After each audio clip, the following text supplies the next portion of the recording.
On en a parlé hier, et évidemment cette histoire continue à faire du bruit, mais il y a une question qui persiste, c'est qui est le mec qui a giflé Macron?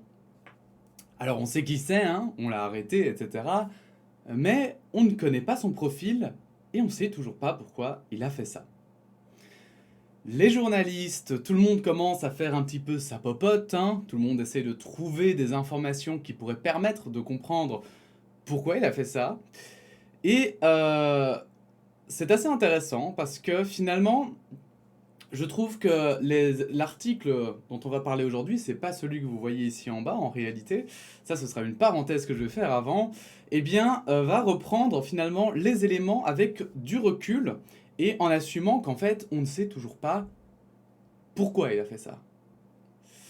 Je voulais aussi quand même préciser que la vidéo d'hier était à chaud, vous le saviez, je l'avais déjà dit 1000 fois dans la vidéo, mais c'était quand même très intéressant de l'avoir faite, je suis pas déçu, parce qu'il y a eu énormément de commentaires super super cool, où il y avait des réflexions, des avis parfois divergents, et j'ai pu avoir des discussions hyper intéressantes pour justement tout ce qui est je vais dire le débat hein, sur les différentes idées et c'est cool. Voilà, tout simplement. Bref, passons à nos articles. Donc tout d'abord, en fait, je voulais vite fait faire une parenthèse parce que moi je suis tombé sur cet article de Mediapart maintenant, je crois qu'il est sorti il y a pas très longtemps, dont le titre est Macron giflé, des suspects au profil si proche de l'ultra-droite. Et j'ai lu l'article, et pour le coup, c'est très intéressant si vous voulez savoir les profils de l'ultra-droite, mais je trouve que ça part un peu trop vite. Ils font des conclusions un peu hâtives par rapport à la personnalité de cette personne, du baffeur, on va l'appeler, hein, du baffeur fou qui a baffé Macron. Euh, Parce que en réalité, il se base principalement sur ses réseaux sociaux. Et c'est pour ça que je suis un peu déçu et que j'ai posé la question. J'espère qu'il va me répondre. Ouais, tout à fait, Thomas Léturgie. Tout à fait, tu as raison. Donc j'ai demandé à Chasceptique parce qu'il avait fait un thread super intéressant ce matin sur le sujet. Il l'a supprimé. J'espère qu'on aura sa réponse. Je vous la mettrai en commentaire évidemment si il explique pourquoi. Mais le Chasceptique avait fait tout un thread pour expliquer quelqu'un qui avait été voir sur les réseaux sociaux et qui affirmait justement qu'on voyait très bien qu'il était d'extrême droite en prenant ses abonnements, notamment YouTube. Or, justement, le chat sceptique soulignait, et je trouvais ça vachement intéressant, il soulignait que, en fait, ouais, il y avait de l'extrême droite, mais il y avait aussi plutôt de la gauche, ou en tout cas des sceptiques, et que c'était peut-être un peu plus complexe que ce qu'on voulait penser. Bref, chat sceptique, n'hésite pas évidemment à répondre, parce que je crois que je suis pas le seul à me poser la question, et ça pourrait être vachement intéressant. Parce que ton thread, même si peut-être qu'il était erroné et que peut-être qu'il est vraiment d'extrême droite, eh bien je trouvais qu'il était quand même intéressant parce que je le voyais plutôt comme un avertissement de prudence dans le fait de ne pas faire des conclusions trop hâtives et aussi des limites évidemment de la recherche d'internet parce que on a beau chercher son profil, c'est pas parce qu'il regarde que des youtubeurs, on va dire, de droite ou d'extrême droite que forcément il a des idées extrêmes. Ça peut être parce que simplement j'invente, hein, mais bon, ce serait bizarre, mais qu'il est de gauche et qu'il essaie de remettre en perspective ses pensées, ou alors c'est des comptes dont il s'en fout et on ne sait pas quoi. Bref. Et je trouvais ça vachement intéressant. Donc, n'hésite pas à répondre. Pour ce qui est de la gifle, donc de qui est ce cher Baffer, je vais pas dire son prénom ni son nom. Je pense que, quoi qu'il arrive, déjà, un terroriste ne mérite pas qu'on donne son nom et son prénom. Ici, justement, il est traité comme un terroriste alors que, bon, en réalité... Enfin, je sais pas, moi je trouve que c'est vraiment un peu exagéré non plus. Moi un jour, parce que j'avais parlé, effectivement j'avais oublié d'en parler dans la vidéo précédente et j'étais dégoûté, mais un jour j'ai appelé un policier pour des violences conjugales, notamment parce que un homme avait frappé quelqu'un de sa famille, de féminin, et lui avait donné une baffe, notamment. Et le policier avait rappelé en me disant que finalement, une baffe, c'était rien, c'était pas grave, quoi. Ça arrive, ok? Donc j'avoue que je trouve ça un petit peu bizarre, parce que j'ai vraiment l'impression que c'est dissonant dans ma tête. C'est d'un côté, on accepte des coups quand c'est pas trop grave, mais là, comme il est président, et quelqu'un me l'a souligné, évidemment, il représente l'État, il représente une idéologie, il représente aussi la démocratie, du coup, puisqu'on l'a élu, et c'est dans le cadre de ses fonctions, on peut se dire ça, hein, qu'il a été baffé. Et je comprends que ça puisse, voilà, que ce soit soulevé, je comprends que ce soit dans le journal, mais je pense que là, on cherche tellement loin pour juste une baffe, entre guillemets, qui est pourtant acceptée dans... Enfin voilà, j'ai vraiment cette impression qu'il y a plein de gens qui acceptent une... Enfin, je vais dire cette violence soft, enfin si elle peut être soft. Bref, j'ai vraiment l'impression que ça va loin. Parce que, voilà, je dis qu'effectivement c'est quelqu'un qui représente la fonction publique, etc. Et la démocratie. Et donc, dans ce cadre-là, c'est grave qu'il se fasse agresser. Mais d'un autre côté, quelqu'un me l'a dit aussi, il ne l'a peut-être pas agressé pour la personne qu'il est ou parce qu'il est président, mais simplement pour l'idéologie qu'il représente. Je veux dire, ça pourrait totalement être quelqu'un d'extrême gauche qui n'est pas d'accord avec l'idéologie de Macron et qui s'est dit mais je vais lui foutre une tarte quoi. Si je le vois, je lui fous une tarte. Bref, passons à l'article, vous allez voir que c'est beaucoup plus complexe que ça et que au final, on doit peut-être laisser la police faire son travail. Hein.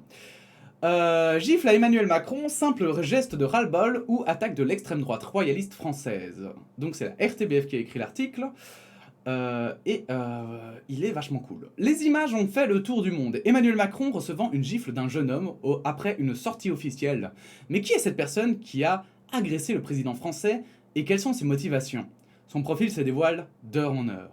Damien T, 28 ans, soupçonné d'avoir giflé le président, habite Saint-Vallier dans la Drôme, au nord de Valence.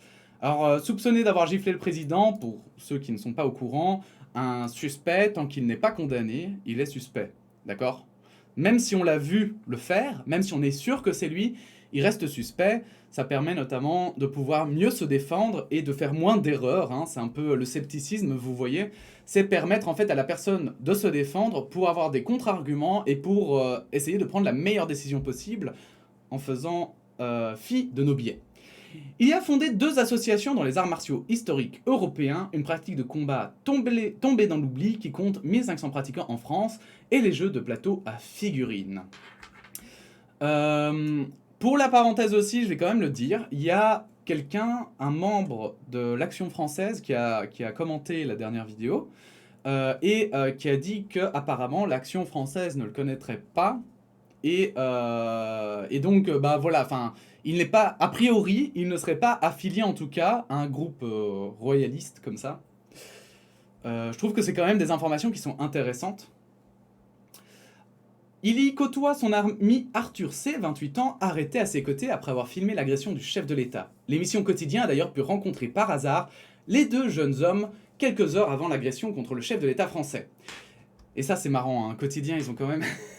Quotidien, ils arrivent quand même à avoir des trucs parfois. Mais voilà, comme quoi ils ont... Peut-être que les journalistes de Quotidien, ils ont du flair. On va écouter tout de suite la vidéo.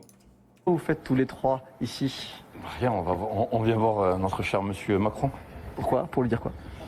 Lui dire, je sais pas si on pourra lui parler, mais Il va arriver là dans une petite heure. il y a des choses qu'on voudrait dire mais qu'on peut pas dire malheureusement. Par exemple?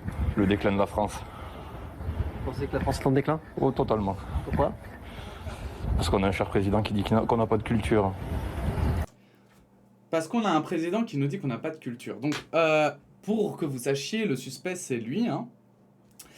C'est le gifleur, c'est celui qui a giflé Macron. Et en fait, c'est... Déjà, rien que cette phrase-là, je la trouve très étrange. Pas de culture, c'est tellement vaste. Parce qu'il me semble que Macron est plutôt traditionnaliste. Il n'est pas du genre à dire que la France n'est pas un pays qui a une culture propre, qui a ses propres... Enfin, j'ai plutôt l'impression qu'il est garant, en quelque partie, de la culture française et qu'il est plutôt pour à un certain traditionnalisme. Donc, est-ce que... Enfin, je trouve ça bizarre, même si ça me semble être l'interprétation la plus juste, le fait qu'effectivement, ils le disent dans ce sens-là. Parce qu'il va pas dire que Macron dit qu'en fait, les Français sont pas cultivés. Je le vois pas... Enfin, ce serait encore plus étrange. Et surtout, vachement bien dit. Après, peut-être que c'est quelqu'un qui s'exprime super bien, mais... mais ça me paraît plus étrange, au vu en plus de la réserve qu'il a, et comme il parlait du déclin de la France, c'est vrai que ce sont des propos qui sont plutôt du côté de la droite et de l'extrême droite, plutôt que... Enfin, même plutôt de l'extrême droite que de la droite, plutôt que de la gauche, quoi. On continue. Et je trouve ça triste. Vous êtes engagé vous-même politiquement? Ah, c'est oui. Quel parti? Un parti qui est mort, on va dire, plutôt l'anarchie qu'autre chose. Vous aussi, vous êtes tous les trois anarchistes? Non. Et ça, c'est très intéressant parce que l'anarchie, donc les partis anarchistes étaient plutôt des partis de gauche que des partis de droite. Alors, beaucoup de gens se trompent aujourd'hui, hein, on va pas faire semblant, et pensent que l'anarchie, c'est juste le bordel, hein, c'est juste, il n'y a pas d'État, tout le monde est individuellement responsable, et puis c'est un peu le chaos finalement. Mais l'anarchie, c'est pas du tout ça, hein. Le parti anarchiste, comme on l'entend, en fait, ce n'est pas cette définition. Et ce qui est intéressant, c'est que eux, ils disent non, pas spécialement. Et du coup, pas spécialement quoi? Est-ce que si lui est anarchiste, mais plutôt dans le sens chaos dans le monde, est-ce que ça veut dire que du coup, ils sont plutôt pas d'accord avec la droite et l'extrême droite? Ou s'il est anarchiste dans le vrai sens propre du terme, ça veut dire que lui, il est plutôt de gauche, et que eux, par exemple, on dirait non, pas spécialement, non. On est plutôt de droite. Enfin, vous voyez ce que je veux dire? C'est que cet échange est vachement troublant, et ne donne finalement, je trouve, hein, personnellement, pas beaucoup d'affirmations, mais on va continuer. D'informations. Pourquoi, mais comme monsieur, racontez. Ils sont timides? C'est vrai? Non, mais on sait que vous avez tendance à détourner les propos qui peuvent être donnés dans ce journal, dans ce média. Vous avez un exemple, par exemple, de propos qu'on aurait détourné? Je ferai pas plus de commentaires. Bonne journée à vous. Au revoir. Bon, l'accueil est un bizarre. peu froid, on les a donc laissés, chelou. mais sur les images suivantes de Paul, Enfin. on les revoit ici, toujours en train d'attendre la sortie du président. Là, durant les slogans des Gilets jaunes, ils sont à gauche, et notamment celui qui va agresser le chef de l'État. Les gendarmes passent juste à côté d'eux. L'homme qui a giflé le président reste silencieux et n'attire pas l'attention. Il cherche à s'approcher des barrières Ah oui. pour être au plus proche du chef de l'État. 14h30, Emmanuel Macron arrive. Ouais, bon, et là, c'est l'image. Hein. Ah ouais. Là, on entend bien le Montjoie Saint-Denis à bas la Macronie, là. Et quelqu'un m'a souligné justement que c'est vrai qu'il dit Montjoie Saint-Denis, mais il dit aussi à bas la Macronie. Et ça, et il me disait finalement, enfin, c'est vraiment, enfin, il est pas juste royaliste, en fait. Il est contre aussi la Macronie. C'est vrai qu'on parle de Macronie, enfin, c'est pour parler de l'idéologie de Macron et de la façon dont son parti, La République En Marche, agit. Et c'est ça que je trouve extrêmement intéressant, c'est qu'effectivement, dans cette histoire, il y a beaucoup de choses qui sont assez troublantes et pour lesquelles on ne peut pas avoir une affirmation propre, enfin, on peut rien affirmer de manière sûre. Au moment de gifler le président, son agresseur crie Montjoie Saint-Denis, à bas la Macronie. Ce cri de Montjoie à Saint-Denis est une réplique bien connue du film Les Visiteurs, un cri utilisé par le personnage de Godefroy et Montmirail, incarné par Jean Reno. Ce Montjoie à Saint-Denis étant surtout le cri de ralliement des chevaliers français durant la période de règne de la dynastie capétienne au Moyen-Âge. Et ça, c'est juste l'extrait. Hein. Mais donc, en fait, moi, c'est pour ça que je trouvais que cet article était très intéressant, c'est qu'en fait, il disait, mais c'est aussi une référence d'un film culte. Donc, ça pourrait être totalement un gars, random, qui est fan de ce film, et qui pourrait le crier. Alors, ça paraît bizarre et peut-être un peu naïf, mais c'est juste pour remettre un peu de perspective, quoi. Comme le rappelle cet article du quotidien Libération, ce n'est pas la première fois qu'un homme politique français est agressé par un homme hurlant ce slogan. En avril 2018, un député d'extrême gauche, France Insoumise, Éric Coquerel, avait été entartré son agresseur criant les mêmes mots. Une action revendiquée par un groupuscule royaliste d'extrême droite. Ce même député affirme même que Montjoie à Saint-Denis est aujourd'hui devenu un cri de ralliement de cette extrême droite royaliste française. Et donc, en fait, effectivement, il y a un député qui s'était fait entartrer à l'époque, et j'avoue que je vois pas trop l'intérêt de remontrer ça.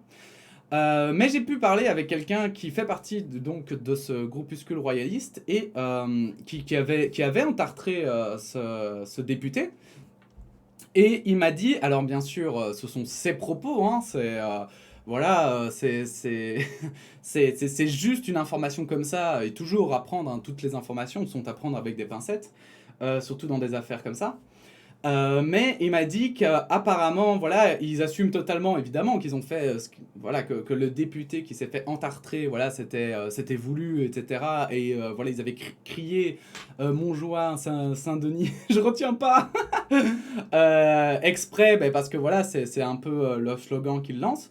Mais il m'a précisé que eux, ils étaient pas pour, en tout cas, voilà, l'entartrage, le jet de trucs, oui, enfin voilà, c'est parce que j'ai vu jet de frites, etc. Mais c'était pas eux, ça, mais dans notre pays. Jet de farine aussi sur François Hollande, fait par d'autres partis, etc., d'autres groupes. Ils me disaient qu'ils étaient plutôt dans cette optique-là que dans la violence, et dans la violence comme une baffe, quoi. Et donc, et qui connaissait pas du tout celui qui a donné la baffe, donc, et qu'apparemment, et ça m'étonnerait pas trop non plus, puisque enfin voilà, ces groupuscules royalistes, le royalisme c'est quand même assez particulier, donc ça m'étonnerait pas trop que quand même, en général, ils se connaissent tous au moins un peu, quoi. Ils soient pas tous totalement inconnus. Il me disait que par contre, celui-là, il le connaissait pas du tout dans le groupe. Donc voilà, mais après, encore une fois, c'est des infos à prendre avec des pincettes, mais je trouvais ça quand même intéressant à entendre, parce que c'est pas forcément parce qu'il a crié ça, en fait, qu'il est royaliste. On a vu notamment des attentats perpétrés par des djihadistes, qui se disaient justement d'un certain groupuscule, et puis en fait, rien à voir, hein. Rien à voir, c'était un autre, ou alors il y en a qui revendiquent l'action parmi des groupuscules, et puis en fait, c'était pas eux, mais un autre groupuscule, enfin bon, bref. Donc, à prendre avec des pincettes. Inconnu de la justice, cela signifie-t-il que l'agresseur d'Emmanuel Macron appartient lui aussi à cette mouvance ?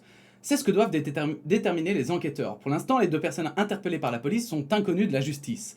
Les deux hommes sont ce mercredi matin toujours en garde à vue pour violence sans incapacité sur personne dépositaire de l'autorité publique. C'est ce qu'a fait savoir le parquet de Valence. L'AFP a pu rencontrer Loïc Dauriac, 36 ans, un ami des deux hommes. Il se trouvait d'ailleurs avec eux avant le passage d'Emmanuel Macron. Il s'agit du troisième homme sur la vidéo de l'émission Quotidien. Parti avant la gifle, il dit avoir été énormément étonné par le geste de Damien T. Du coup, on aura dit le nom, désolé. Ce n'est pas quelqu'un de violent. Deux commerçantes voisines de l'association de jeux créée par Damien évoquent, elles, un gamin sans histoire. De nombreuses personnes de l'entourage des deux suspects sont stupéfaites par la gifle infligée au président. Ce n'est pas du tout le style de la personne, selon deux anciennes camarades de collège et de lycée. Il n'a jamais montré d'opinion politique à ce qu'on sache, explique l'une d'elles. Alors maintenant, ça veut pas dire qu'il n'est pas d'extrême droite, hein, je veux dire, parce qu'on a vu aussi plein d'hommes, de personnes qui ne faisaient pas de bruit, ne faisaient rien, ne disaient rien, et puis d'un coup, ils pètent un câble et ils vont flinguer dans tous les sens, par exemple. Mais ici, en fait, ce qui m'intrigue, c'est que c'est assez léger comme action. C'est juste une baffe qui part comme ça, quoi. Enfin... Le mec, il a pas flingué quelqu'un, le mec, il a pas sorti un couteau, par exemple, pour essayer de l'assassiner, quoi. Et on en parle comme si c'était un terroriste, quoi. Et ce que je trouve grave, en fait, là derrière, c'est que, à force de faire passer ces actions-là comme des actions de terroristes, en fait, hein, c'est comme si on mettait mettre les terroristes et des gens qui, juste, c'est de la violence, bien sûr. Et je le répète encore, la violence est inacceptable. Mais mettre sur le même pan des gens qui sont capables de tuer et une personne qui, effectivement, agresse comme ça, vite fait, un représentant de l'État, je trouve ça assez dangereux, quoi. Je le vois un peu, c'est comme quand on parle des syndicats et qu'on dit qu'ils prennent en otage. Il y avait eu ce débat-là, en Belgique, où les syndicats disaient « mais arrêtez de dire on prend en otage ». Vous savez ce que c'est qu'une prise d'otage? C'est de la violence, c'est dur, c'est psychologiquement, il y a des victimes, il y a des... Voilà, c'est vraiment pas rien, quoi. Et en plus, c'est souvent fait par des personnes très mal intentionnées, quoi. Et en plus, c'est pas légal, une prise d'otage. Alors que quand les syndicats parlaient des grèves, ils disaient ben non, ça c'est légal et c'est une façon de faire un rapport de force, etc. Et ça me fait beaucoup penser un peu à ce débat-là, où finalement, je pense, il faut savoir mettre des... Il faut savoir condamner par exemple cette gifle, en disant bah oui, on est contre la violence et on trouve que c'est pas une manière de faire passer ses idées, tout en calmant aussi les ardeurs de certains qui veulent faire passer ce mec comme un terroriste... Enfin, un terroriste taré qui était prêt à flinguer le président, quoi. On en est quand même très loin. Enfin, je trouve qu'on est vraiment très loin de ça encore. Alors, peut-être qu'il en était capable... Ça, c'est l'enquête qui va devoir déterminer. Mais à ce stade-ci, aujourd'hui, maintenant, le 9 juin 2021, c'est beaucoup trop tôt, il me semble, pour faire tout à coup des conclusions hâtives. Alors, machin, un geste de frustration qui peut coûter cher. Pourtant, lorsqu'on analyse le profil YouTube de Damien T, on remarque qu'il est abonné à plusieurs chaînes d'influenceurs d'extrême droite, mais pour son ami Loïc Doriac, il ne faut pas y voir une affiliation à des idées extrémistes, mais plutôt de la curiosité. Il aurait simplement hurlé Montjoie Saint-Denis en tant que passionné de l'époque moyenâgeuse. Toujours selon cet ami, la gifle à l'égard du président ne serait que l'expression d'une frustration à joindre les deux bouts et leur gros ras-le-bol à l'égard d'un président qui ne les écoute pas. Ces gens-là, ça fait des années qu'ils n'ont pas voté, conclut Loïc Doriac au sujet des mises en cause. L'enquête se poursuit pour tenter de comprendre les motivations de l'agresseur. Damien T et son complice présumé restent en garde à vue. En attendant, leur agression envers le président est passible de 3 ans de prison et 45 000 € d'amende. Alors les 3 ans de prison et 45 000 € d'amende, c'est évidemment s'ils prennent la peine maximale, et vu qu'ils n'ont pas d'antécédents, ce sera très probablement, plus que probablement, un sursis, sauf si c'était prémédité. Mais vas-y pour trouver des preuves de préméditation, et ensuite... ouais, enfin, ce sera intéressant de savoir ça. Bref, bon, bah, effectivement, le chat sceptique n'a toujours pas répondu, mais en même temps, je l'ai envoyé juste avant de tourner, donc je vous mettrai en commentaire, en fait, sa réponse, mais je trouvais ça quand même vachement intéressant comme article. Je pense qu'on ne doit pas aller trop vite en besogne, il faut un peu calmer les choses. Oui, il n'aurait jamais dû faire ce geste, oui, il faut le condamner, oui, peut-être qu'il doit avoir... Enfin, il doit passer devant un juge, et c'est au juge de décider, évidemment, quelle sera la sentence pour cette personne, qui sera, bien sûr... qui sera, bien sûr, sans équivoque, irrévocable. Voilà, c'était le mot que je cherchais, pour faire une petite référence. Mais je pense que là, maintenant... voilà, il faut pas aller trop loin, quoi. Extrême droite royaliste française, ça va un peu vite, et bon, bah, pour une fois, bravo la RTBF, pour une fois, non pas pour une fois, c'est pas vrai, mais bravo la RTBF pour cet article, parce que je le trouve vachement intéressant, et qui nous permet d'avoir un peu de recul sur la situation. Bref, mesdames et messieurs, si cette vidéo vous a plu, n'hésitez pas à vous abonner, à la liker, à la partager. N'hésitez pas à donner votre opinion en commentaire, évidemment, c'est extrêmement intéressant. Je vous remercie tous d'ailleurs pour vos commentaires dernièrement. Et puis sinon, on se dit à bientôt pour une nouvelle actualité. Voilà, la bise.